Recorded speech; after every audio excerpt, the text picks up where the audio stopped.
Hey guys, Brent Hull, Wednesday design video. We got a log cabin in North Carolina trying to salvage it by raising it in the air. How's that gonna look? Come join me.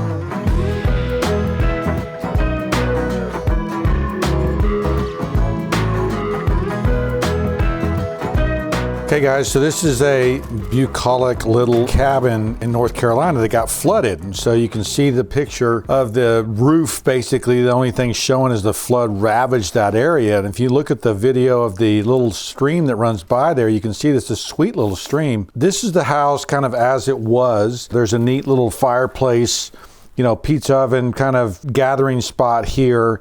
And what he wanted to do, this homeowner wanted to do, is lift the cabin up. So basically pick it up from where it is and go straight up, put these piers and pilings underneath there to support it. So we had this engineer's plans that basically at the basement level, right, these were going to be steel piers. So these are steel, and we're going to case them in stone.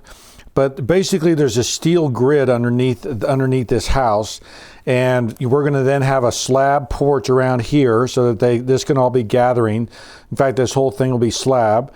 And then what I'm proposing is putting some supports under here that you're going to go up these stairs this way, and I'll show you that in a second. But essentially we go from this to lifting this thing up in the air. So the reason why this thing's jumping up in the air from where it is now is the plan is to build this up 12 feet. So if this is 8 feet, we're going to lift the bottom of the porch up to about this point.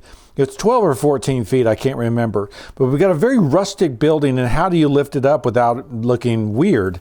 And so the thought is that basically you're taking this fireplace area, which in this picture hadn't quite been built yet, and you're making a little ledge, a little gathering area here.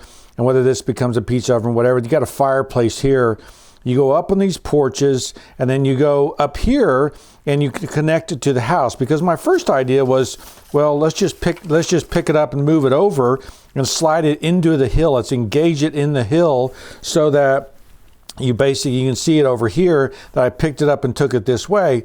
Well, their engineer said we can't move it side to side. We can only move it straight up. So that's when we came up with this idea. Now, the problem is there's not a lot of precedent for two-story log cabins. It isn't common. And so why would it have been built that way unless you're, afraid of lions or something? And so it ends up being kind of odd. Then you sit there and go, well, what's going to make it appropriate? And so what I'm proposing is that all of these with steel pipes inside them are actually tree trunks, so that this looks like a very rustic, traditional look. And so if you look at some of the pictures you'll see here, they show that the original form, the Greek temple, was done in wood.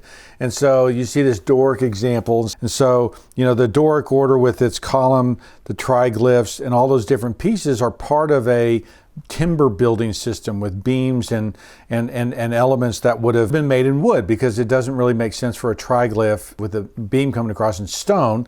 So that's why it was thought to be wood. So, this is your basically, the reason I love the classical system, I think it works, is because it creates order. And part of that order is symmetry, right? And so building this chimney and that center line with the stair and everything else, the materials are really important too here, because, you can see from this picture that there's great stone here. And so this kind of dark, it almost looks like a blue stone. It's this kind of deep, rich color that will look really handsome here as the base to kind of hold this, because the building, the house, it's hard to see it there, but it is a wood structure. It is a log cabin, and so those structures can be heavy visually. So to have stone underneath it, I think makes sense.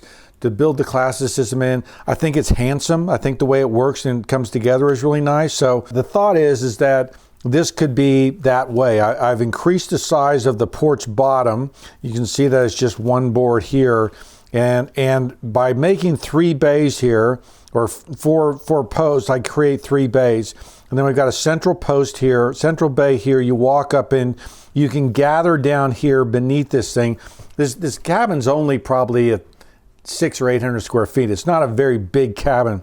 And so what happens is you go up, and instead of, engaging the house into the hill, you're going to pull the hill over and engage it into the house. And so this becomes a landing spot at the top, and then you come into the up into the cabin here. So basically what I'm showing is, here's the first level view. This is your slab, your veneer, your wood columns, right?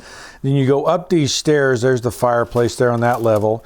And then you go up to this level, and you're basically, you know, landing on this thing. There's some bench seats built into the hill, tucked up against the side of the hill.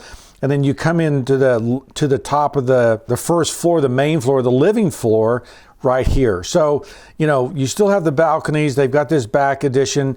It's a very quaint, cool house. I mean, I mean, just who wouldn't want a vacation here, right? I mean, that's idyllic. And so really to try to capture this with natural materials and try to, you know, lift this up and raise it up without it looking like you've got a German pillbox underneath here, with the steel foundation and wrapping this in stone. You know me, I tend to like the classical and traditional, and so I wanted to pair this rustic building with some kind of order and form, and I think that did that. I think I accomplished that with the way that we've laid it out and the way we've got it figured out. And so I think it's really handsome.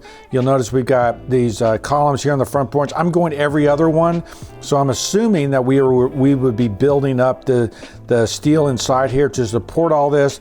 But it's a cool project. I don't get many of these, and I love helping the people up in North Carolina as their lives got so hammered with all that flooding. Fun project, pretty cool. Let me know what you guys think. So what did you guys think? Pretty cool solution, trying to add some rustic classicism to it. I think gives it order, gives it, certainly an arrival is pretty amazing. That's certainly a place I'd want to hang out. I'd want to go explore. It's really a special building.